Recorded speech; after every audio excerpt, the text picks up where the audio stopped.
Ladies and gentlemen, welcome in to the New Fashion Conservative podcast. I'm your host, Justin Phillips. With me, as always, Shadow Governor Voss. Robin Voss's strongest soldier. And it's been a week.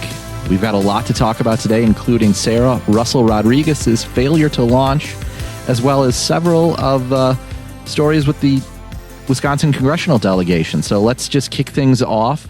Sarah Rodriguez recently launched her campaign for governor, but immediately stumbled out of the gate when it was found out that her campaign launch ad was posted to YouTube a week before Tony Evers made the announcement that he was going to not run for re-election. And we actually had some political journalists in the state ask her about this. Now, I'm one to believe that the only reason the left-wing media would go after a Democrat is to help another Democrat. But then seeing that the Journal-Sentinel basically didn't cover this story made me believe that we might actually have some decent journalists in the state. So let's, Shadow, I'll kick it over to you. Tell us about this. Well, this is fascinating to begin with. The entire time we've been waiting for Evers to give his decision. Is he going to run? Is he going to retire?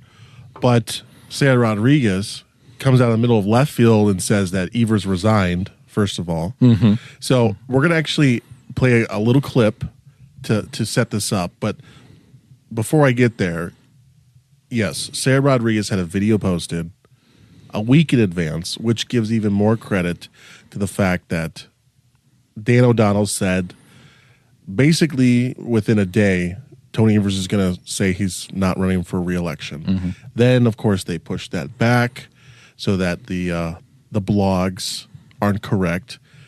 Sarah Rodriguez, though, clearly was ready and had the video queued up and forgot to, re-upload it so that the upload date was not a week prior. Mm-hmm. So she got questioned about it, and she had some questionable answers. So I actually have two clips. I'm going to actually play them back to back. I have one from AJ Bayat-Poor with CBS 58, and then I have the Jason Calvi, which kind of recaps it as well. So I'm just going to play them both back to back because it is a little confusing. So here they are. Governor Evers was clear. I was given notice that he was going to resign at the same time that the cabinet members were, which was the day that he resigned. And so that's kind of all I'm willing to say about that timeline. But what we do know is that we need people who are prepared and organized and ready to fight for Wisconsin. Along those lines, what can you say about the fact that there was a campaign video that was originally listed a week before the announcement, then it's relisted as of yesterday, and what would you tell somebody who then questions whether that's a sign of organization? So this is official side stop reminder. We are not allowed to fully talk about our campaign. Yeah, I'm happy to talk about that at a different time because we are on an official stop here today, but we can give you that information. Look at the campaign launch video for Lieutenant Governor Sarah Rodriguez. Her campaign posted it July 17th, a week before Evers bowed out. It was private, meaning you couldn't see it. I can't wait to earn your vote. It finally went public on Friday when she officially launched her campaign. Evers says he let her know the day of his announcement. It was just at the same time I let my cabinet members know the day of. So the idea that there was, from what you said, something already done the day before, or whatever, you'll have to ask her why that happened. So we asked. A Rodriguez campaign spokesperson answers, governors are supposed to be prepared for anything. Sarah was ready to hit the ground running if Governor Evers decided not to seek re-election. The video was uploaded in advance because she and her team were prepared. The marathon to Election Day 2026 starts with a sprint. And so I'm told Lieutenant Governor Rodriguez actually shot several versions of the announcement video, including one if Evers decided to run again, and she would have run again for lieutenant governor. So that first video, bit of a Freudian slip to say that Governor Evers resigned. Yeah, that's kind of a big mess up. I'm surprised that not enough people actually glommed onto that. Although AJ did mention, resign. I'm sure it was a mistake, but a Freudian slip.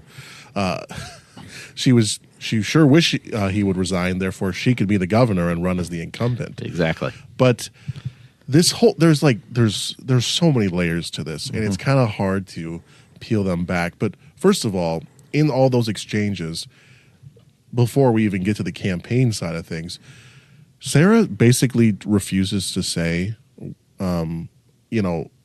the real reason, and of course, has to have the staffer cut in and give the answer and bail her out. And we'll have the link to the video. Go watch it. Just watching their facial expressions is a joy just in it by itself. But the funny thing is it's a lame excuse. First of all, candidates have kind of a weird middle ground where they're holding public office and they're running for office, a different office. Yep. So they kind of get a little bit of leeway. If you look at the ethics laws, they have some leeway in their personal communication on what they can talk about. And so there is a lenience where she can talk about this. So they're hiding behind, this is a fig leaf. This is just an excuse to cover themselves so they didn't have to answer exactly in the moment. Now, of course, the Jason Kelvey story, which is the second clip, they give a prepared statement to Jason saying, oh, well, we have to be prepared for anything. And, well, they actually shot multiple videos. Give me a break. I don't believe that for a second. I don't believe that for a second. Well, you know what? Humorous, Sarah. Why don't you post your lieutenant governor re-election video? I'm sure we would love to see that just for kicks. You know, I would love to just see a little snippet of that, which I doubt she has. And because if you're an incumbent lieutenant governor, you don't really launch your re-election bid. You just are. Yeah. No one challenges you. You just will be the lieutenant governor. You're going to be on the ticket. Honestly, you could just launch for re-election with a tweet. Yep. And that would be it. And that would suffice. So don't let the political talk get anybody in a tizzy. This is all obfuscating. They got caught. They're trying to spin it. And the spin's not all that great. And, it looks like they got a little bit of egg on their face. And, of course, Evers even said, well, you'll have to ask her. So, clearly, someone messed up. And it doesn't sound like it was Evers. It sounds like Sarah she jumped a little gun. too eager. My gosh, the day after. I know we talked about it, even last week because this was all unfolding. And now we've got another week to process it. But, yeah, Evers is campaign body was not even 12 hours old, and she's jumping on, the campaign trail like it's nothing. So a little surprised, though, that we haven't gotten anyone else. We haven't gotten the next person. True. I'm assuming, though, it's still summer. Are people paying attention? Sarah has to get in early. She has to get in early because she has no name ID. She's done virtually nothing as the lieutenant governor, and we'll touch on that in a second. But having so little name ID and so little credibility to run on means she has to get in first and try to get a leg up. But, instead of a successful launch of her campaign, it looks like the shuttle blew up on the launch pad. And, to be fair, to be 100% fair, if she's in this race in 6 months, no one's really going to remember this very nuanced the date of the YouTube video. That's we are in the weeds. And, most voters are not going to remember that, which is fair. But I think this is just indicative of probably her campaign going forward. I don't think she's going to be a super serious candidate. And we'll see if she can raise the money to do so. I think she's probably going to be fighting with a lot of heavy hitters for money. And well, I'm sure she'll do fine, but I don't think it'll be enough to keep up with people that just have a leg up on name ID alone. A leg up on name ID, a leg up on a coalition that would probably jump in behind them quickly. I know, you have someone like David Crowley or Chevy Johnson. What's her lane? Yeah. That's the thing. I don't really see her lane here, mainly because I don't even know what kind of politician she is. I mean, No, I mean, she doesn't have a record. She doesn't have those progressive bona fides like Kelda Roy's I mean, or Chris Larson. I'm sure she is. Yeah. But she doesn't just have don't know. that same record and that Kelda can point to. She's a one-time assembly member.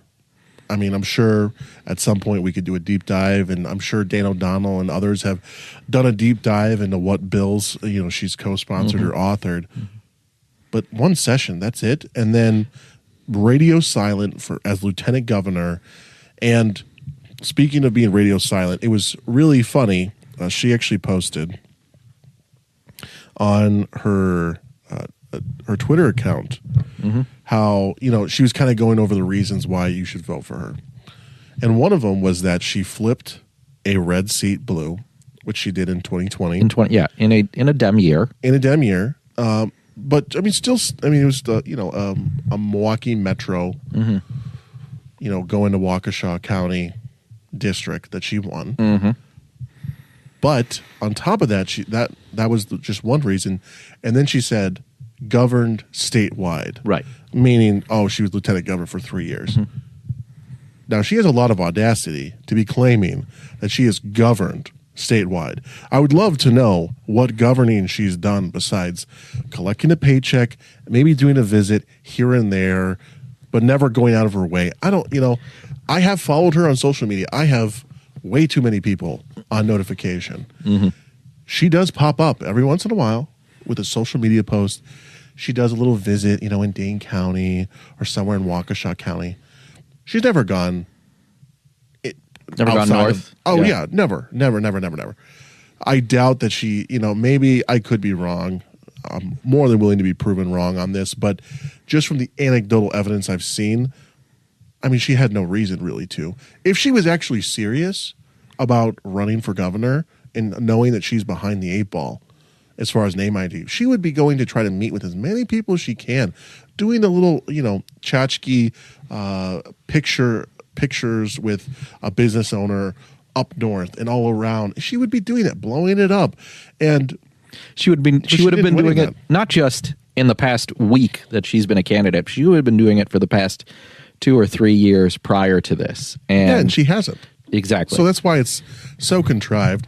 And, on top of that, one thing that wasn't mentioned really in some of the videos was how she didn't actually give a reason she didn't give an answer whether she'd sign the budget. Well, this is another thing we should be talking about. Like, not only is her failure to launch just because of the fact that the Evers administration is pissed at her because she put out her ad too early, she also has some questions about what she's done as lieutenant governor. And she seems to try to say that she was in the room when there was budget negotiations. She gave her thoughts to the governor and says, no, I'm at the table. But in reality, was she? Well, here, I got a video about that. And let's play that clip. So let's play that. Just yesterday, Governor Evers said that you essentially did not have anything to do with the budget deal that came together. What, from your view, was your involvement with the budget? So the governor is the person who's the buck stops on his desk, right? So he's going to be the one that's going to be negotiating with the leadership, with the budget. Absolutely was able to give my ideas. We did the healthcare workforce task force. All of those were included within the governor's original budget. Fortunately, many of them were stripped out by Republican leadership, but there's a real opportunity here, and we were able to do more with the budget this next time, and I'm going to be making sure that I'm making my views heard, and we can absolutely support Wisconsinites. So that answer sounded eerily similar to someone who was running for office this time last year. That was Kamala Harris word salad. Oh, 100%. And it's perfect because not only is it Kamala Harris to a T, it is actually a great example of some good journalism from AJ Badpour to show Evers' comments on the budget and Sarah Rodriguez's involvement, which appeared to be nada, and then her response to it. And again, watch the clip. Watch her strained face as she's listening to the question, wondering how she's going to weasel her way out of this. But basically, Evers put her in a corner, probably for screwing up her own launch, saying, yeah, she wasn't really involved. And it makes total sense when, someone who isn't worried about really keeping a high profile of why would she need to be included? Kind of like, why would Greta Neubauer need to be included in the budget talks when clearly, they didn't need the Dem votes in the assembly. Mm-hmm. So why include them? So, and of course, Sarah Rodriguez brings up this health task force. Snooze fest. I mean, it's not even a real thing. It's just a task force. And first of all, was she made healthcare task force czar? Oh gosh.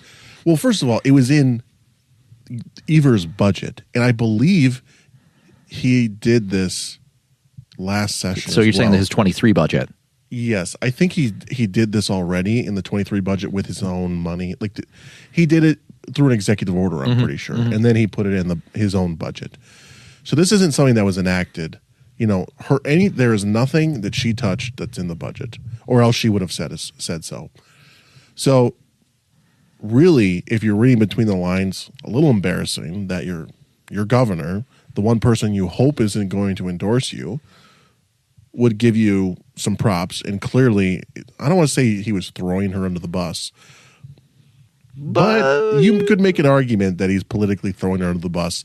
And on top of all of that, there was a statement, in this back and forth, Evers basically said, I tend not to get involved in primaries, and I'm probably not going to endorse. Mm-hmm. So, Sarah, all the groveling seems to not have worked. So, good luck. One thing I do want to mention is has an even tougher situation because she posted something on X today, and I'm going to read it. She says that everywhere I go in Wisconsin, I hear the same thing. Folks are working harder than ever, but are still getting squeezed. As governor, I'll fight to lower costs and build an economy that works for everyone. Why wasn't she doing that for the past 4 years? How could she be both a major voice in Governor Evers' administration and still say she can do better or wants to make things better and change things? Like, you can't have it really both ways. And again, it's a very Kamala Harris thing of, well, what would you do different than Joe Biden? Yeah. I mean, Kamala Harris was vice president. Frankly, Kamala Harris did more as VP. She broke some ties in the Senate as one of her actual main roles as VP. Mm-hmm. Lieutenant governor has even less responsibility. She could have done literally anything, and people would have assumed it was her official duty. Yep. At least Sarah Godlewski tried to do something. Now, she pushed the envelope too much and got smacked down because of it. Well, she was acting like she was a lawmaker and really a part of the lawmaking when she was really just putting the official seal of the state on stuff. Well, 100%. But I respect the hustle. I respect the hackery. I respect that she's grinding. She's trying to get more of a profile, and so she's willing to do whatever she can to get that elevated profile. Now she's obviously gone radio silent since then. I mean, I haven't heard from her. I don't think anyone's heard from her for months since that. Up until the last couple of days when she said she wanted to run for lieutenant governor. Yeah. Although people are now, it's funny because I was looking into that as a little bit as well, and people are a little surprised. Everyone thought she was going to run for governor, but she wants LG instead. I think the reality is she's looking for this Goldilocks position, which is the exact highest amount of profile she can create for herself with the least possible amount of work, so she can U.S. Senate. So she can become. Yeah, she wants to be the heir apparent to Tammy Baldwin or beat Ron Johnson, but it sounds like, at least based off of this move, it seems like she's maybe a little bit more reserved. So I feel like she would wait for Tammy's seat, then go up against Ron. I don't know. We'll see, but that's neither here nor there. Now, that's not all. Yeah, we're not even done with Sarah Rodriguez. Sarah Russell Rodriguez. Sorry to correct you. So there's another story that came out from her campaign, which is a bit confusing. But I'm going to read this email that she claims she got. And it was, "Hi, hope you're doing well, ! I'm a reporter with blacked out, unknown, Wisconsin. We received a tip that Lieutenant Governor Sarah Rodriguez's husband is undocumented. I understand this is a personal matter, but as she is running for governor, my team wanted me to see if there was any truth to it, since it would be of public interest. Would you be able to provide any insight into this immigration status? Thanks in advance. Now, it's confusing to me for a couple reasons. One is, if you really want to highlight this, why black out the name of the organization that's asking this question? Well, my thing is why doesn't she just say it's, yes, the New Fashion Conservative podcast was asking about it? No, I'm kidding. Yeah, we want the press. We want the heat, but we didn't. We're now investigative reporters. Yes. But not only that, she leaves the name off of whoever signed this. And the one word in there that's really interesting is undocumented. Now, if this was a right of center organization, if this was Dan O'Donnell or something, they would have said, your husband's an illegal alien. They wouldn't say undocumented. Undocumented is one of those coded words that the left uses to spin things to make them not sound as bad as they are. So she posted this and says, a reporter's got a tip, quote unquote, that my husband is undocumented. Spoiler, he's a proud naturalized U.S. citizen. We are 5 days in this race, and my opponents are already resorting to racist, made-up attacks about my family. It's pathetic. And it continues. I very much doubt that this story is as accurate as she's trying to be. There's some part of this that is faked. Whether they blocked it out because it's some left-wing Soros fake online newspaper that came up with this, or her campaign staff sent that email or took that screenshot to make it look like it was an email being sent to them. I don't know. I just believe, I suspect, that there's something about this that just doesn't pass the smell test. Well, I also wonder how do you bury one story as you create another story? Yep. And here, let's stop talking about the fact that my launch was a little rough, and let's bring up this fake controversy where someone's talking about my husband's immigration status or something. Right. And we'll start talking about that, and it'll give me a wedge issue right. that I can then elevate later into the campaign that can be like, oh, they're attacking me for my husband, and they're attacking immigrants and attacking people of different skin colors, racism, whatever. I could totally see that, but I don't know. Based off of the rollout of this whole thing, it would not put it past me, but it also just seems really sloppy to do that now. Like, you've been running for like a week, and you're already trying to make fake stories up about, I wouldn't put it past them, but it's like, guys, if any serious campaign would be like, it's August.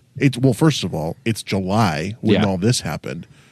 No one's going to remember this. The real primary is happening after summer, into fall, winter time, and then into next spring, really. Exactly. Yeah, we're 12 months away, over 12 months away from But I could see the primary. Overzealous staffer being this like, is, we need to get away from this. This is too much. This is a comms intern that came up with an idea, and no one had the decent sense to say no. It's like, guys, it's a long campaign. Yeah. People forget about stuff unless your opponents or people in your primary bring it up again, and then it becomes an issue. Right. I highly doubt there was a Republican that was behind this. I don't know. It just seems oddly placed. Yeah. So that's why, it doesn't really pass the smell test. I can't pinpoint exactly. I don't really, I don't get the triangulation. Politicians are always trying to triangulate. Oh, well, we need to do this to do that, so we'll do this instead. And which is why I said the only thing I can maybe see is someone thought that they could get rid of the story about the bad rollout with this. But of course, it didn't really go anywhere, and whatever. No one picked that up. You do one tweet about it and say, "Oh, my husband's a naturalized U.S. citizen," and that's it. Yeah, no, I didn't see that picked up anywhere outside of her little tweet. So, just I think a poor attempt by someone. Maybe not the campaign directly. Maybe it was one of those fake Soros newses that tried to come up with this, but definitely not a great week for Sarah Russell Rodriguez. Just very odd. And her terrible launch of her campaign. But for the sake of our podcast, I hope she does well. Oh my gosh, the content machine on this one is just yes. Continue to do what you're doing. off the charts. We just got 27 minutes of content just alone with Sarah Russell Rodriguez, and it's only going to continue. But we do need to talk about an actual illegal alien that committed an absolutely heinous crime. And I know, Shadow Gov, you were really wound up about this, rightfully so, earlier this week. But something that happened out of Dane County, a illegal immigrant was caught drunk driving the wrong way after she killed 2 Minnesota teens. And just an infuriating story that was compounded by the fact that the Minneapolis Star-Tribune called the perpetrator of this not an illegal alien, not an undocumented immigrant, but a Wisconsin driver. Maryland man remade into Wisconsin driver. Yeah. It's very unfortunate that we have to do these stories, but it's the reality that we live in. So we have this Honduran national. Now, I'm going to butcher this. Nolia Saray Martinez Avila, 30. Now, I'm reading from a different story than the Minnesota Tribune, but I think this one gives a little bit more context just as far as like the setup. This was the New York Post that originally did this, but she was driving her SUV the wrong direction on a highway outside Madison when she allegedly struck a vehicle and killed the 2 teens on July 20th, according to police. Passenger Haley Helgeson, 18, died at the scene, while 19-year-old Brady Heiling, who was behind the wheel, ultimately succumbed to his injuries 5 days later. Then, of course, DHS put out a statement about this, saying that they had their whole lives ahead of them and would obviously still be here if the illegal alien was not in the United States and was actually deported. And apparently, this is not the first rodeo for this specific illegal immigrant. No, that's a long list of DUIs that she was got. convicted of drunk driving in November of 2020 and has several subsequent traffic violations for driving without a license because she's illegal. Yep. Speeding, following too closely, inattentive driving, according to the Wisconsin State Journal. Due to her rap sheet, Martinez Avila was supposed to have a device in her car, that interlock system, to prevent her from driving drunk. Well, she didn't have the device installed at the time of the fatal crash. How fitting. Oh, and of course, this kind of sparked a kind of a back and forth between DHS and Dane County because of Dane County being somewhat of a sanctuary city. Somewhat. Well, yes. Sorry, I shouldn't say somewhat. But cops found multiple open beer cans in the Chevy Suburban which reeked of booze, according to the State Journal. She also had glassy eyes and couldn't complete a sobriety test. I think she blew like a .208 or something. So basically a .21. Yeah, twice the legal limit of alcohol in her system. And apparently she was heading from Madison to her home in Portage. So she's not even a resident. She's actually from Portage. So she initially denied drinking the day, but before saying she had 2 Modelo's. In her car. Yeah. So clearly she isn't talking her way out of this one. But that being said, first of all, there are going to be people, and I've talked to people about this privately, and some people disagree with me. But first of all, this woman should be get her out of my country. She's not supposed to be here. Get her out immediately. I want to actually come back to that, though, because now the whole controversy is, should she be deported or should she stand trial, be convicted, serve a sentence, and then be deported? Which I'm curious to hear your thoughts and, frankly, others, because I kind of actually go back and forth. Originally, she should not have been here in the first place. Yep. She should have been deported a long time ago. Everyone says, "Oh, the Trump administration is going after, harmless people or whatever, and they just need to focus on violent criminals." Well, this woman, first of all, she already had a DUI once. She had all these other traffic tickets. I don't care if you broke the laws to get into this country, you should be deported. She should have been deported after her first OWI conviction in 2020, if not 100%. sooner. If not sooner. But that should have been at least like, do I think that people should, and I might be in a minority on this, but do I think people should be deported for crossing the country illegally? Yes. Mm-hmm. If you were in the country illegally and you get it, and you're speeding 5 over, deported. Yeah. The fact that you got a DUI, no questions asked. Yeah. Deported immediately. And you didn't hurt anybody at that point. You just got caught. Yep. Immediately deported. Now we have reached a point where she got all of these free passes, and now she's killed 2 people. Yep. 2 teenagers, an 18-year-old, 19-year-old, 18-year-old girl, 19-year-old boy. And my heart breaks for the families that have to bury their kids, and the fact that this person shouldn't have been in the country at all. Yep. And everyone wants to talk about, illegals commit less crimes than American citizens, which I don't contend is actually correct. Well, because you're already committing one by... Yes, every illegal alien is technically committing a crime. you're already +1 on the average U.S. citizen. Yeah. I mean, it might be a misdemeanor and a felony if you do it twice, but last time I checked, misdemeanors are still breaking the state law or federal law as well. All of these people, every single crime committed by an illegal alien could be 100% prevented by them not being here. I actually had a good discussion with one of my friends who said, well, that's just like the leftist argument that, well, if you got rid of all guns, then you would have no gun violence. Yeah, except for there are legal firearms and there are illegal firearms. Every illegal should be deported. Yeah. They wouldn't be here. Yeah. Therefore, they wouldn't be able to commit these crimes. So it is disgusting that this person was even able to commit the crime. But now I want to hear your take here. Should this person be deported? Yep. Or should they stand trial, be convicted, serve, and then be deported? So if those are my 2 options, and I mean, you might hear the ice rattling around in my glass as we're talking about this, but I haven't had enough. And since we're pressing the record button on this, my answer is going to be that they should go to jail. They should stand trial. They should be in there, and then after they serve their time, they should be flown to wherever they came from, Honduras, and dropped off. They need to serve their time. They committed a crime here. I think, and that's true. If we were to go overseas, go to another country and commit a crime, we would be tried under their laws of whatever country we're in. We'd serve that time there and then get kicked home. So I actually agree.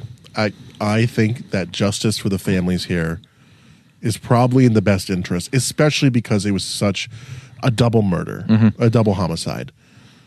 There's been other cases of illegal aliens committing other crimes that might be lesser, that I would say just deport them. Yeah. Now I'll give you my spicier take. Well, hold on. But my problem is, how can we guarantee that this person, I mean, she's going to go to jail for a while, clearly. I mean, she killed 2 people. Is it a guarantee that she will serve her sentence and then to be deported? I mean, she'll be, assuming it's in Dane County, she'll be in the Dane County jail. She'll probably be in the DOC system. She'll probably be outside of that. Yep. How do we know that she won't actually get deported? No, that's a good point, because we don't know who's going to be in charge of DHS in 30 years. That's also true. We don't know. And the fact is, we don't know if people like Ryan Clancy and other of those prison abolitionists aren't already trying to set up a GoFundMe. I also have a spicy take on to get this person out of jail, because they are set right now on a $250,000 bond. But Dane County is not going to comply with the ICE detainer, which is frustrating itself. And this, again, you want to hear my spicy take? I have a spicy take as well, so go ahead. We might have the same. Dane County Sheriff Calvin Barrett, people like him who disgrace the badge, are the reason you will never see me wearing the Back the Blue stuff or having one of those Back the Blue signs, because, and I know every police officer I have encountered and worked with have been great. Don't hear what I'm not saying. But saying you back the blue, no matter what, means you're backing Calvin Barrett, who is an absolute disgrace and I can't do it. I Well, can't. It's kind of like the same.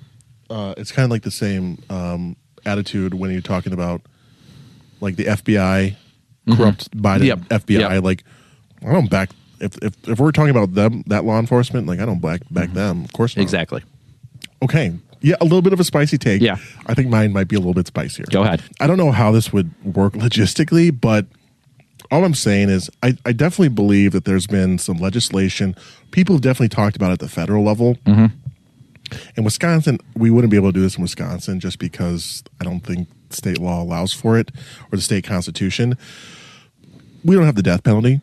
Yeah. And Yeah. you do an eye for an eye type of thing. Mm-hmm. If an illegal immigrant kills a U.S. citizen, I think you forfeit your right to live. That's just, I mean, unintentional. You could maybe make an argument that she was drunk. She didn't do it on purpose, but she clearly got behind the wheel over the double limit. She took the wheel, and of course, driving on the wrong side of the road, like not even. And it wasn't. I think it was on the highway as well. So that you're on the other side of the meridian. We're not in Europe. You're not driving on the other side, right? So you have to be absolutely plastered, to do that.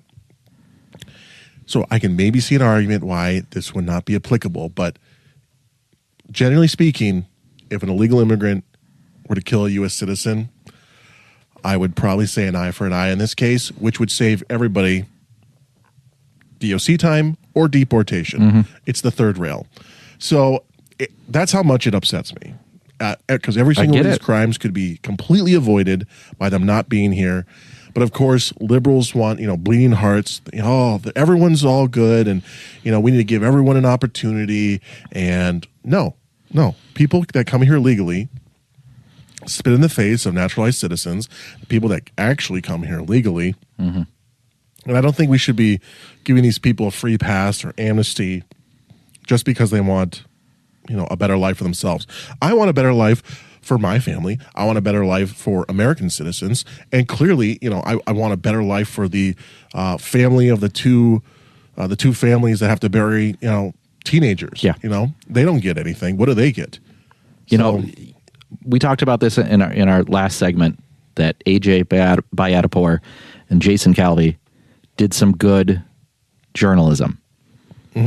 Now, if they actually want to prove that they're good journalists and they're not just doing this doing the Sarah Rodriguez stuff to aid another Democrat, they go to Sarah Rodriguez. They ask her that question: would you deport this woman who committed this crime? Yeah. Or should you cooperate with ICE when someone's committed such a heinous crime? When Noelia Martinez, should she serve time? Should she go to jail? Yeah. Or would you sign? There's multiple things you can do to ask about this, and I'm sure that immigration is going to come up again in the governor's race, mainly because I think that there's going to be a new addition to the governor's race probably pretty soon, and that kind of let's talk about it. It gets into the next little bit. I don't know if this is a new segment we're going to have or just this one-time thing, but you got Tom Tiffany is having a hell of a week. He is the GOAT of the week. The guy has just laid out some tremendous policies, come out swinging this week, going hard, and someone had his Wheaties this week. Yeah, and so talked about several things. Do you want to lead off with the immigration stuff he's talked about, or? Well, so he talked extensively about this Dane County story and how the illegal immigrant killed these two. Well, they weren't Wisconsin citizens. They were technically from Minnesota, but they killed these two people. So Tom Tiffany, kudos to him for leading the charge, honestly, on this. At least I know that the, Representative Weed and I think Brian Stile also talked about it, but really coming out swinging. I know he did a few hits on Fox News and did a couple other, it seemed like he did radio, TV. He was doing everything. He was everywhere. And, one of the things he did say was, and he made it outright, too bad Dane County's sanctuary policies let her stay and kill two teens. And the fact is true. I mean, Dane County Sheriff Calvin Barrett bears responsibility for these two deaths. Yeah, and this should be a warning to other people saying that Calvin Barrett will not honor ICE detainers for even these low-level crimes that could turn into larger crimes. Yep. Okay, just because someone is a petty criminal, or what they would consider a petty criminal, doesn't mean they won't commit something more violent in the future. And yes, the Dane County's allegiance to the leftist progressive ideology unfortunately rears its deadly head once again, and unfortunately this is probably not going to be the last time. And I really wish it wasn't. I don't want to have to talk about the fact that United States citizens are dying at the hands of illegals that could be prevented, but yet here we are. And at least thank you to Tom Tiffany and the Wisconsin delegation for bringing attention to this. And it kind of went, I don't want to say it went viral, but it did go a little bit viral. And I know the DHS official account was talking about the quote unquote Wisconsin driver, and trying to kind of debunk some of the things that were being said. And yeah, so this last week there was a lot of immigration talk and a lot of railing on this situation and kind of putting Dane County and sanctuary cities or sanctuary counties or jurisdictions in the crosshairs a little bit. So good on Tom Tiffany for that. But he also that wasn't the only thing he put in his crosshairs. Another thing that I wish we weren't talking about, but we are. He came out swinging against Canada. Rightfully so, and it's not just because of the maple syrup, but I don't know if you've noticed the haze we had this past week, so bad. And we've had all summer everywhere. And it's not just in one; it's everywhere. No, it's across the state. It's across multiple states: Minnesota, Wisconsin, Upper Michigan. I know for sure. Probably some other states that I'm not even mentioning, but it's because Canada is not doing proper forest management. Big surprise that these wildfires they're having is out of control. Earlier this week, I walked outside. I think it was the worst air quality we've seen in decades, if not ever, in the state. Smelled like a campfire the whole day. Hazy, cloud-ish sort of things going on. Yeah, not just in southeast, central Wisconsin, up north. I mean, all over the state, Minnesota. I think I saw that there was a tweet out about the 10 worst air quality, and like 6 of them were in Wisconsin. Yep. I know I saw that through Brian Stile, but I think that was with, Tom Tiffany brought that up as well, because he's going after Canada for not properly managing their fires, and he's been doing this for a couple months. So, I know earlier the month he joined colleagues from Wisconsin and Minnesota to demand better forest management from Canada. Wrote a letter to the ambassador to Canada for it, and I'm hoping that he's fighting for it. I'm glad he's fighting for us. I'm hoping we're going to see something out of this. We need Canada to. This is kind of what we see in California. This is similar to what we see where the environmentalists have gone absolutely bonkers and they don't understand real environmentalism. It's mainly just the rich liberal, child who thinks that being an environmentalist means we have to save every single tree. No, that's not true. Forest management is more than just, well, you look at the trees and by golly, they're awesome and we don't have to touch them. There are things like controlled burns and dealing with the brush buildup. And when things don't burn for X amount of years, they get really dry and brittle and become a tinderbox. And then you get these large fires that happen and spread extremely quickly. And then you don't have the resources to deal with it. And pollutes the air all summer. And then it just ruins everyone's summer experience because they're inhaling smoke from hundreds of or thousands of miles away. So it's the similar situation that's happening in California when, they were having the wildfires where, and I'm sure it's not, I'm making a generalization here, but I don't think I'm going on a limb by saying that the Canada liberal bastion is probably doing forest management wrong, which is probably a cause of that. And it's not just like, we dealt with this last summer too. We've dealt with this for a couple years now too. This is not a new thing. Forest fires have been happening forever, But at this level, I don't remember things being this bad at this magnitude prior to the past couple of years. You're driving and they're 200 feet. The visibility is maybe I'm being a little dramatic when I say 200 feet, but it's not like you can't see.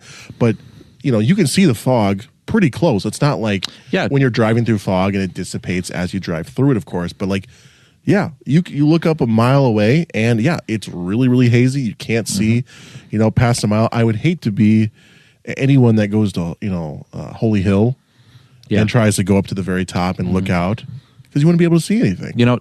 Today I went to the state fair, and on my way to drive in, we're at the state fair grounds. You know where that is. Yep. Could barely see Miller Park. Oh, Excuse me, American Family Field. I'm going to call it Miller Park, but could barely see that. Could barely make the outline of the Milwaukee downtown, Milwaukee skyline from where we were. So it's bad, but that's not all Tom Tiffany's doing this week, man. He is again just having an incredible week, popping off. He's hit on a couple issues that really resonate with me. And so Tom Tiffany not only going after the Canada for its poor forest management and wildfires, but also targeting the H-1B visas. Now, this is an issue that I know Wisconsin right now covered a couple weeks ago, maybe a month ago, something we talked about on our program. Got this from the Journal Sentinel via Kelly Meyerhofer, who did an absolute hack job, but I'm going to still pull from this piece. But she, piece titled, Rep. Tom Tiffany targets visa program exception that UW uses to hire for hard-to-fill jobs. Now, you tell me what side of this story that Kelly came down on. And I'm going to guess it's not on Tom Tiffany's. Yeah. But the fact is, the UW has been utilizing the H-1B visa program for a long time. And I think it's not just an America First issue for allowing, Americans and Wisconsinites to get jobs at the university, but I think it's a national security issue because, as I said before, if you are someone who's coming to the United States from China, you're working these jobs, you are, whether willingly or not, in some way a spy for the Chinese Communist Party. You can be used. Yeah. Do you think these people that get these visas from China to come to the United States get them without any sort of arm twisting? Do you think they just the Chinese Communist Party just lets them go attend the universities in the United States? No. Oh yeah, the Chinese government is not above that. And yeah, I think that's not. No one's going to say that's going out on a limb by saying that. No, and they're going to say the Chinese Communist Party is going to say, "Hey, you're going to be over there. You're going to be learning in the United States, but we've got your family back here." I do believe that there are probably some niche areas that you could make an argument for this, like underwater basket weaving. I'm joking. I'm not sure why we have that as a major. That should be, if you want to do that in your own spare time or pay someone to tutor you on that, that's great. But I don't know if I want taxpayer money to go to somebody. I'm not saying UW has that. I'm just making a joke. That being said, yes, there are. I'm being devil's advocate here. There may be some unique positions that would need to be filled, and maybe yes, you can use this program for it. However, there are a lot of, and this seems to be an ongoing trend. There are a lot, especially new graduates, that are struggling to find jobs in their field.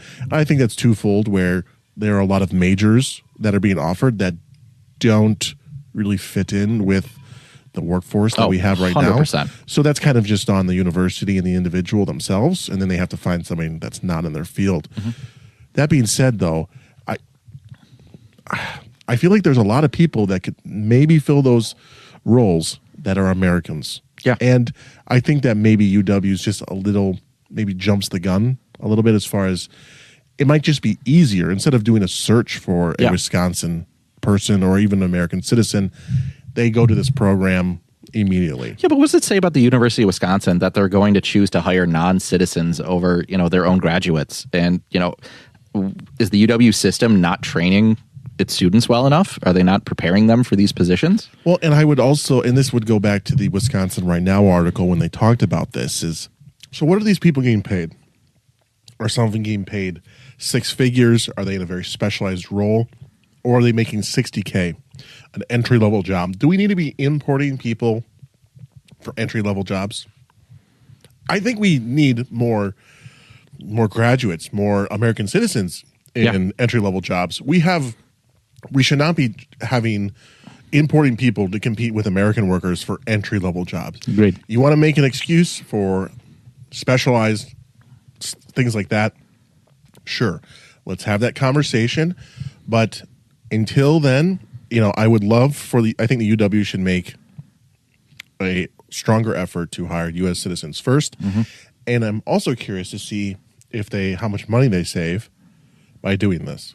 Can they pay someone a little less money if they're H-1B compared to paying? I'm sure that's got to be part of it. But yeah, and of course, that being taxpayer money, they can make the argument, well, we're saving money and taxpayer money, which I would rather pay the U.S. citizen $10,000 more if that's what it meant. Yep, me too. That's just me. Yep, and I just want to again highlight how much of a hack this article is.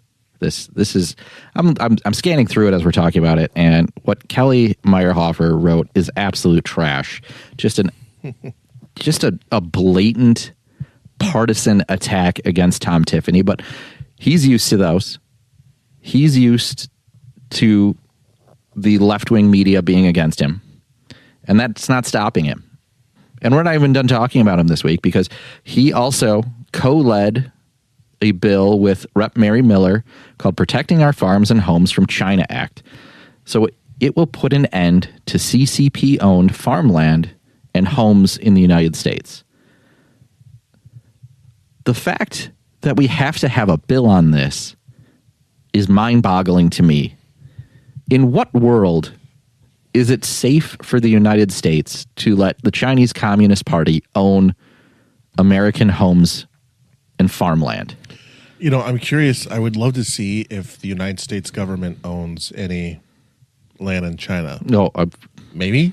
I'm sure we do, but are they around military bases? Stuff outside of the what's considered U.S. soil for the embassies. I doubt they have. I mean, I would love to actually see that. I don't think anyone's actually looked into that, but you would have to think the CCP would be absolutely not. Why would we allow that? Yeah.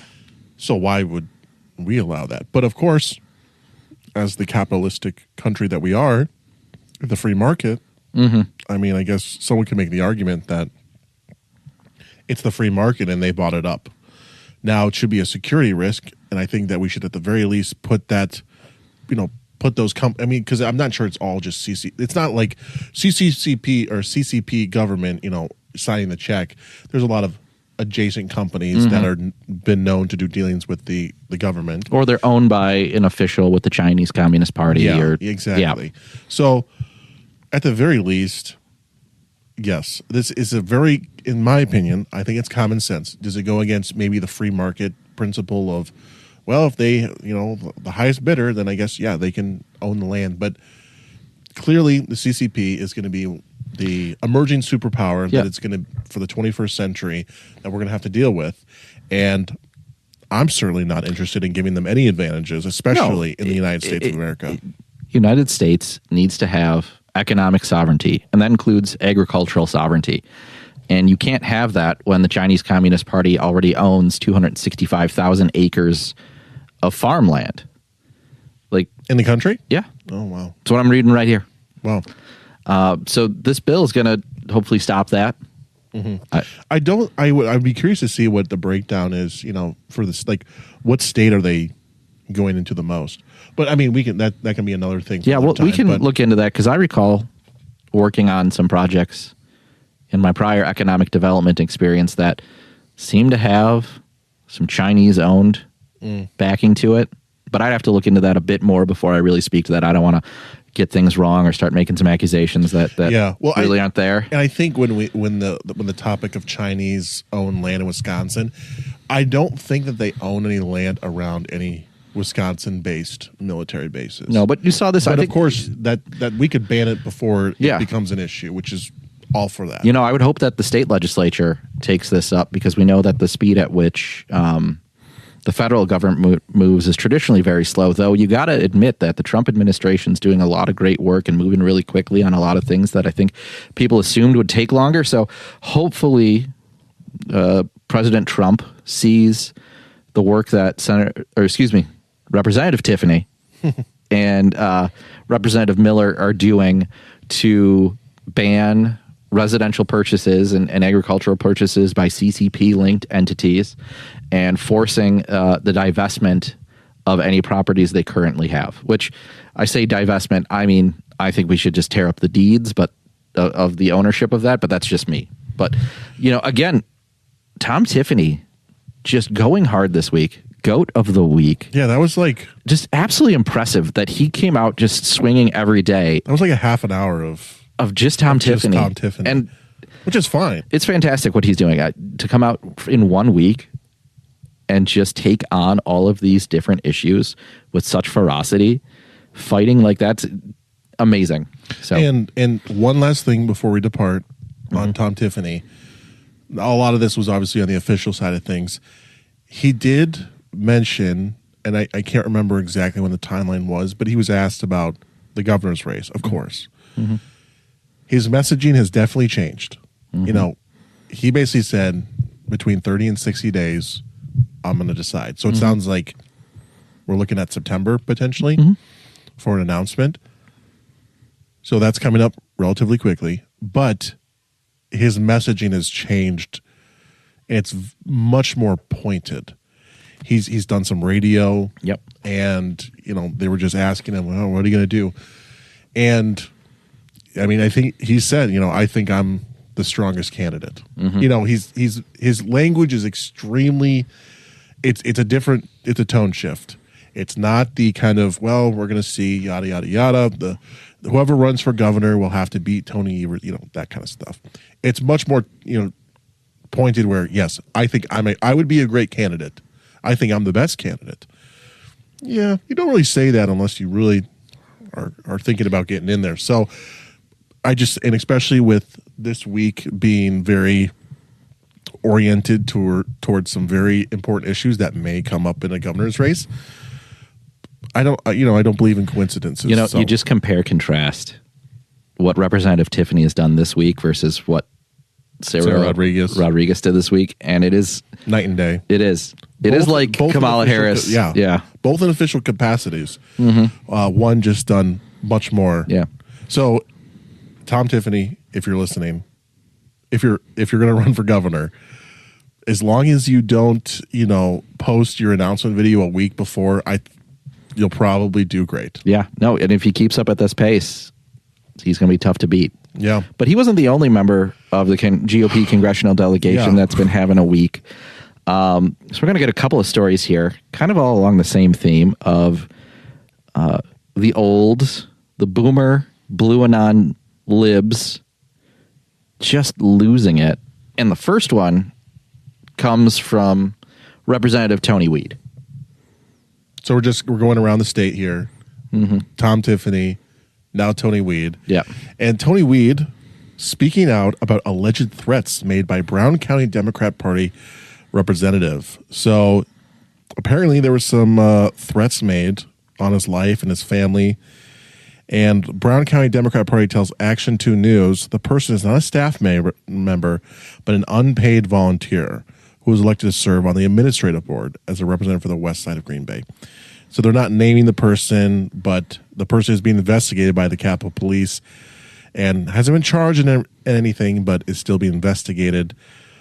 According to Weed's office, the person called on the phone back in April saying the congressman should be given the death penalty and that congressman deserves the death penalty as well as anyone who was involved in his office. So big yikes. Yeah. Calling not just for his death, but Susie, who answers the phones, and gets just yelled at by everybody. Mm-hmm. She deserves to die too, apparently. So very unfortunate, not totally surprising from the unhinged boomers that are just locked into MSNBC who really do believe that the GOP is trying to kill people by, cutting Social Security or Medicaid. So unfortunate. And it says here in the story that on May 1st, the same person, according to Weed's office, sent a threatening email saying, "You have committed treason every day since January 20th. You have committed mass murder by sending arms to Israel and made the American people complicit with war crimes." And then it said, hopefully you can get all shipped to The Hague to stand trial for this. Good luck in hell. So now we got to mention, though, we'll link to this in the show notes, but you skipped over several of the misspellings that were in this email. Yes, I cleaned it up a little bit, just for the sake of readability. Right. So the person who wrote this probably intoxicated in some way or another. I mean, probably just listens to MSNBC, sips on the wine cooler, tweets at Tony Weed, emails the office, calls the office, threatens the office. Yeah. Luckily, finally, some attention is coming to these absolute crazy people. Yeah. Because I'm sure this is not the only person. Maybe No. maybe not everything rises to a death threat, but glad that they're being investigated at least. Yeah, it's wild. Now, having worked in the legislature for a number of years, I got a couple weird calls, and we had a couple quirky constituents that called in regularly, but never got a death threat for anything that any of the people I worked for did. And it was even during some partisan times, but, to attack a member of Congress in such a way, it's just so pathetic. Well, as pathetic as that is, that was not the only death threat, though. So to shift gears slightly, and it's not necessarily overt, but I think it's about as overt as it can be. This actually went a little viral, of course. Brian Style, and this was on Fox News, left-wing activists leave a coffin at Brian Style's door in a disturbing protest, but the congressman says he is committed to my work to get his country back on track. So this is a video that I highly encourage everyone to go and look at. It looks like a Ring doorbell video from his house. Yeah. Of 1, 4, 5, 6 boomers, one of which with a cane. Yeah. The old gal with a cane. With holding the flag upside down, meaning distress. And what looks like a cardboard coffin because they're olds again and they can't lift plywood. And just walking this coffin up his driveway to drop it off at his front door, of course. And, of course, there's other boomers in tow filming and documenting their absolute chicanery or malarkey, if you will. So, honestly, the death threat from the individual saying that everyone in the office should die, probably a little bit more scary. This one just extremely weird, odd, kind of a veiled death threat. All those people should be investigated. Yeah. They're all those people are probably harmless, but they're blue anon boomers that have millennial kids that instead of having grandkids, they will take them out to brunch and show off their corgi. Like, they're not. If any of those people had grandkids, they'd be in a better headspace, not doing stupid, as Amy Curtis put it on Twitchy, geriatric theatrics. But those weren't the only geriatric theatrics that Brian Style had to deal with this week. It's unreal. Yeah. Unreal. So he had a town hall the other night, and credit to Ethan Ray Sanchez with AFP, who shared a post about the disruptions that left-wing boomers caused at his town hall. I'll read from Ethan Ray Sanchez's tweet, but he from the opening moment, that the listening session that Representative Brian Style had in Elkhorn, it was chaotic. They began with the Pledge of Allegiance, and people were booing then. When a woman with colorful hair wearing a clerical collared shirt with no sleeves, so some sort of pastor, priest, quote unquote. I'm going to use the quote unquote. That's pretty fake loose. Pastor. Yep. In a rainbow wristband, yelled he was a fascist during the pledge, and for most of the rest of the session, the entire crowd yelled, shouted, cursed every single time a congressman opened his mouth. Then they ask, why don't you ever take questions from your constituents? Then he opened the floor for an hour to nonstop questions from the crowd. And what did they do? They didn't try to understand. They don't try to ask thought-provoking questions. They don't make their case. Person after person came up to tell this man that they knew so much more than him, that he was a bad person. They say he doesn't take questions. Then they shout obscenely at him for an hour. Now, there's one guy in this that Ethan took a picture of who, again, suit, got the wraparound sunglasses, balding old boomer doing the Heil Hitler salute to Brian during his meeting was disruptive the entire time. I don't even know if we want to play it. I'm just hear this guy. I just want to know who he is. Like, what type of person lived their life and got to a point where they're so broken brained from freebasing MSNBC that they think this is a productive use of their time. Like, this guy put on a suit and tie. He looked in the mirror and said, I'm going to go do this and I'm going to make a difference. And this is what's important to me. And I'm owning Brian's style by doing the, and he probably feels so proud of himself. Now, he'd feel more proud if he had grandkids. This one is really kind of baffling. Brian Style is obviously targeted because of his district, because it's not, deep red. Now, he does very well for his district. He's getting this level of vitriol is just uncanny. And, there's a ton of videos, and I don't think it's even worth really playing. We have one from MacGyver. Okay, yeah. There is that one. Okay, let's play this one from MacGyver. There were about 300 people or so at Congressman Brian Stiles' town hall in Elkhorn Thursday night. Among them, a few dozen liberal protesters hell-bent on shutting the whole thing down. You could barely hear the congressman at all. You're like me, you believe that we live in the greatest country in the world. The liberals in attendance literally had a problem with everything. Even a decision to begin the town hall off with the Pledge of Allegiance brought jeers. I'd like to start with the Pledge of Allegiance. Our flag is to the left. They couldn't even help themselves from interrupting each other. I'm so disappointed in how you represent us as citizens. You have to give the congressman credit. He kept his cool like few people could. You to know is that as you have challenges with the federal government, reach out, come to me. We're here to help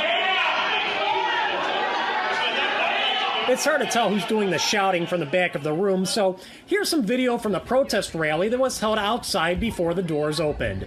None of this was spontaneous, by the way. It was organized through the National Liberal Protest Organization, Indivisibles.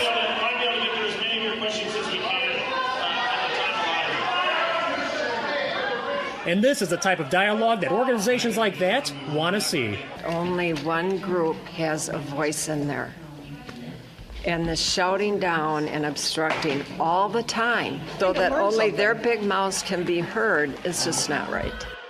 So if you came to Congressman Stiles' town hall meeting genuinely hoping to learn something, the only thing you probably learned was just how insufferable and self-righteous the left truly is. For the MacGyver News Service, I'm Bill Osmolsky. So I do want to highlight a couple things because we played that as a clip. So again, we can find this. I'll link to it in the show notes. Amy Curtis from Twitchy kind of aggregated all of this. But when Brian Style offers to do the pledge, I do want to say that a lot of the people there did stand up. So what you heard was... of course there were people there to actually hear what he's doing and probably actually answer questions. But of course, the left, these Looney Tunes, of course, ruin it for everybody by screeching about the Pledge of Allegiance. Yeah. Or when Brian Style says, I think we all agree that, we live in the greatest country on earth and people do that. No, absolutely not. Yeah.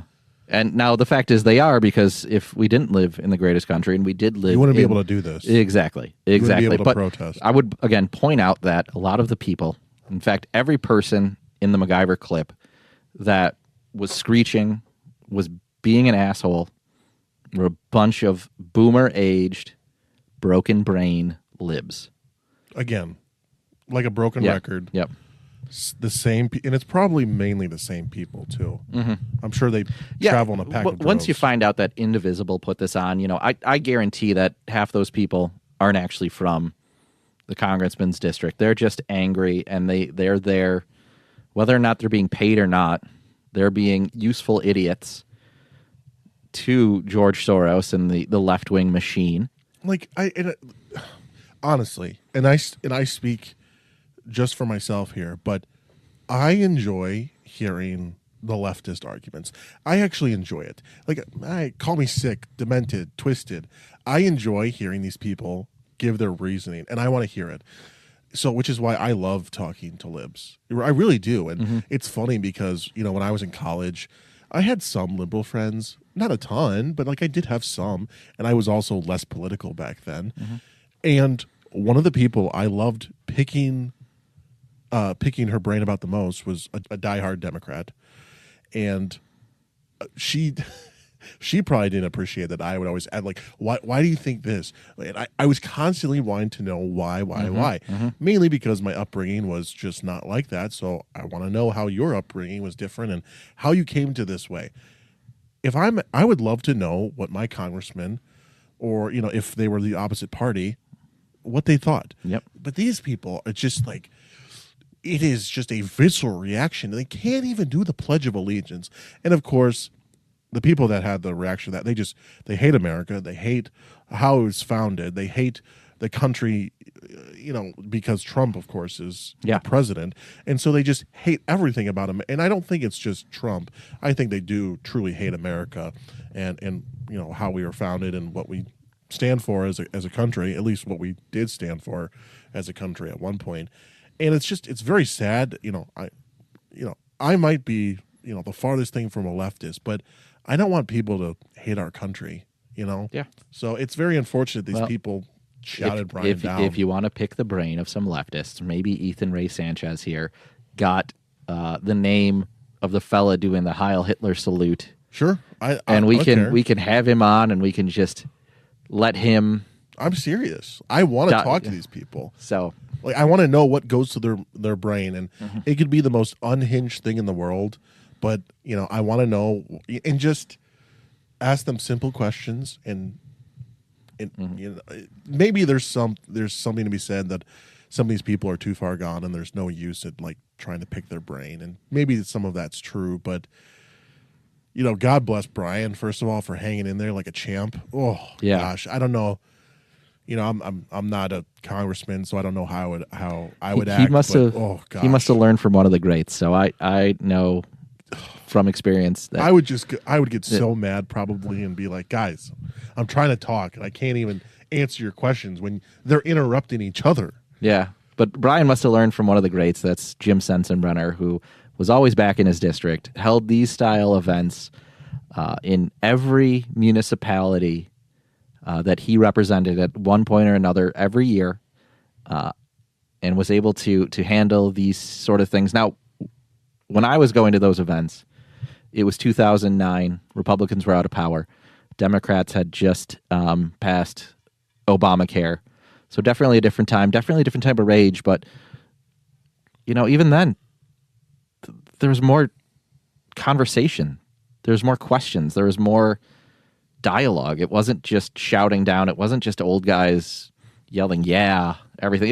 It wasn't embarrassing. Like, I'm secondhand embarrassed for that guy. Just, again, like, I want to know. I don't necessarily want to talk to him the way you do, but I want to know what he does. And not in the doxing sense. I mean, like, what does he do during a day? What are his hobbies? Why does he think this way? Why does he think that this is a productive use of his time? Like, vote Democrat, whatever. But to go and do this and spend your time disrupting a town hall for a member of Congress, like, yes, Brian Style is so owned because he did that. Like, so. Anyways, all right. So there's one more thing I want to talk about, and we wouldn't be doing our jobs, as we're calling this, without bringing up this topic. And again, it was a little bit of frustration. The reason we kind of started this is because we are frustrated with the general direction of the Republican Party in Wisconsin and how we weren't winning the way we thought we should, and we weren't getting our message to the people that we thought we should. Brett Galasevich, who is... Galcheski. Oh, all right. Brett Galcheski, who is part of the Wisconsin GOP executive board in I believe the 5th congressional district. Vice chair. Yeah, he posted that the GOP, Wisconsin GOP, is hiring an executive director, but hardly anyone in Wisconsin has seen the job listing. Now, I count myself as someone who hasn't seen it. He says it's been circulating quietly in the RNC and DC portal. Appears that there's no effort to reach proven grassroots leaders already here on the ground. If I was looking to rebuild the trust of the Wisconsin grassroots, I know Wisconsin GOP leadership, as I'd open it up statewide, all 72 counties. Trust is built through transparency. It isn't complicated. Now, so again, we're talking about just another pain point that we're dealing with this Wisconsin GOP. Now, I'm one of those people that didn't hear about the job posting, and I'm on a lot of those Republican jobs. I'm in a lot of those email lists that they're getting kicked out, and I think it's just one of those things. I'm just a little disappointed that we seem to have an internal recruiting effort that isn't reaching the people who I think would be good at this position. And even if it is someone from the RNC or from DC, I know we need that level of talent to come in and do what Reince Priebus did with the party coming in on 15, 18 years ago. But we don't have that right now. I have a slightly contrarian take. Although I understand where Brett is coming from as far as I'm sure there's qualified people here in Wisconsin. But, and this is kind of the same take that I've had for the chairmanship as well, is I don't care I don't care if you're from Wisconsin. I don't care if you have ties to Wisconsin. If you do, fantastic. I want a cold-blooded killer who is willing to do what it takes to win. Mm-hmm. There's a lot in that statement by saying there's a lot of qualifications or a lot of things that you have to do to get to that point. But I'm not necessarily entirely concerned if they come from Wisconsin. If they do, fantastic. Mm-hmm. I want the best person for the job. I want the most capable, ruthless person. For the executive director for that position. And I know we chatted about this before. My other contrarian take is that what if they're doing this just to run a little lean? Money's tight. I know they got a little bit of money, and I'm sure an executive director position is not cheap. Is there any need for one right this second? We're kind of in this one time where we don't have elections. We don't have a November election. The next election will be the Supreme Court. Mm-hmm. Next spring, obviously, governor's gearing up, but there's nothing immediate, at least for the time being. But come fall, come November, we're gonna need someone. The position has been open for a little while. I think that does raise a bit of a concern. And again, when you have connections to the RNC, is Chairman Whatley looking at this going, oh shit? Or does he know, should we just paratroop some RNC staff in to right the ship at the GOP? Or, qualified candidates are around. There are qualified candidates in the state. I've said some of those names on the program before. I've said some of those people and should be easily slotted in to those to the executive director position, yet they're not. We're not hearing about it, at least from the even the job posting sense. Just one of those causes for concern that I think leads me to believe that we're not moving in the right direction for the state party. There's a lot of, to be fair, it just causes a lot of questions for concern. I don't have all the answers for it. I always, I compare what's going on in the Democrat Party to what's going on here, where they have a lot of continuity. Mm-hmm. They have people that have been there for years, whereas RPW seems to be somewhat of a revolving door. Some people come back, sometimes they leave. For a second stint, and then they go to somewhere else, and it just seems like there's hardly any continuity, which can be a problem when you're constantly hiring people, or you're constantly developing a team that you're trying to be cohesive, but then this person leaves, whereas the Democrat Party of Wisconsin is much more cohesive, consistent. They have a plan, and it works, and it's a well-oiled machine, and they also just have a lot more staff and again, as well. If Brett wasn't a member of, if he wasn't the vice chair for the 5th Congressional District, I don't think we'd be talking about this. I think he's someone that's close enough to the inner circle of the executive board and of the party itself that maybe we should be listening to this. Maybe we should be, a little concerned. I would say it's a cause for concern, although I'm not going to push the eject button just yet as far as cause for concern. If we would come back in like it's September and November or September, October, and it's a problem still, yeah, because I mean we have to start gearing up for Supreme Court. Yep. Although my pessimistic black pill, ultimate black pill take is we just give up the Supreme Court seat because we're not going to win it at this rate.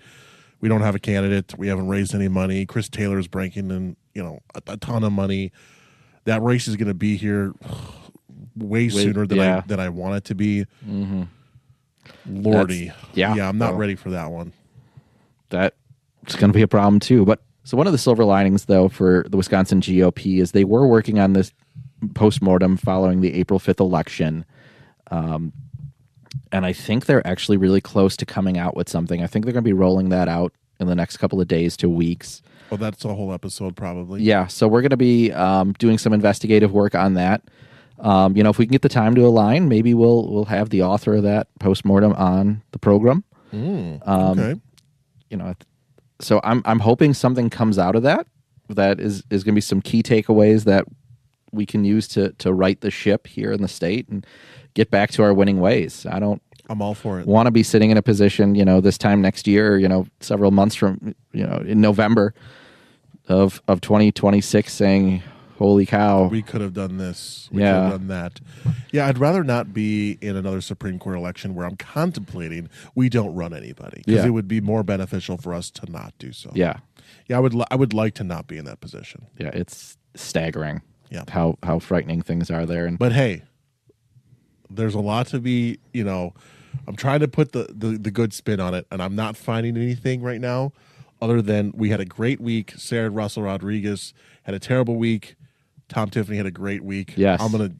We can't end on a bad note. No. We can't end on a bad note. No. But if we have a recommendation for the week, I mentioned earlier, I was at State Fair today.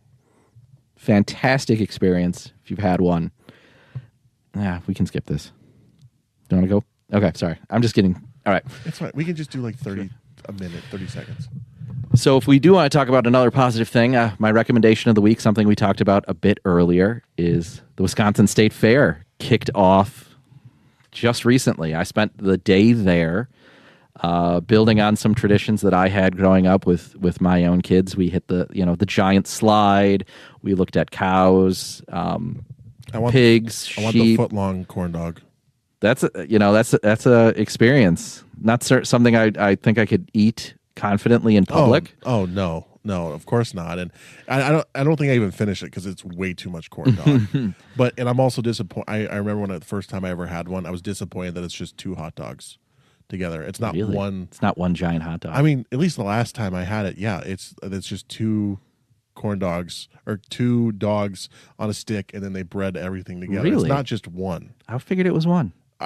Well, you'll learn something new. Don't quote me on it, but I'm pretty sure that's how at least the vendor that I went to, that's how it was done. Well, so today my girls got to experience the State Fair again, and shout out to the cool folks that were showing off their pigs and goats and cows and rabbits and let my kids pet them and learn a bit more about them. We got our cheese curds.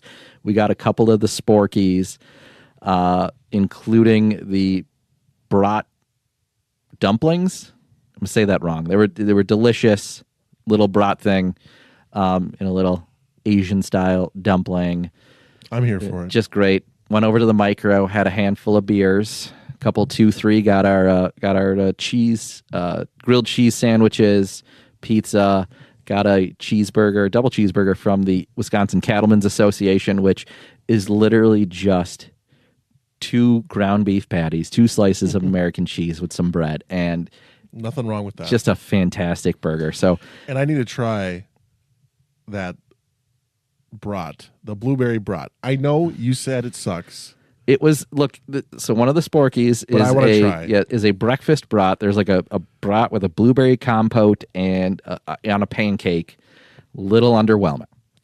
I'm just saying I love brats. I will try anything. I'm the guy. You go to the pig. You go to the brat section, and oh yeah, all the different, like the chipotle cheddar, the firecracker, just your regular summer shandy, Johnsonville brat. You got all your weird flavors. I have to do it. We'll do it. If it's disappointing, so be it. But I want to at least. We'll get there this week. Go check it out. Fair's still going on. Again, not a sponsor. Great organization. And if you do get there, one of the things I missed, Barry's Brothers Coffee, Wisconsin branded coffee place out of Watertown. Great stuff. They had a strawberry truffle coffee. Didn't get a chance to buy any of the single pot brewing. So if you do get out to the fair, send me one of those and make it a great fair experience. So with that, I think we're going to wrap up this episode. Be sure to like, share, and subscribe to our podcast on Apple, Spotify, Amazon, wherever you get your podcasts. Don't forget to drop us a 5-star rating wherever available. It actually really helps us out. Show notes can be found on our Substack, newfashionedconservatives.substack.com. Make sure to sign up there so you're the first to be alerted to any of our new content. Follow us on X at newfashionedpod, Facebook, Rumble, and YouTube at newfashionedconservatives. Send us memes, feedback, hate mail, whatever you got to newfashionedpod@gmail.com or text us via the Spotify app. And with that, we're out.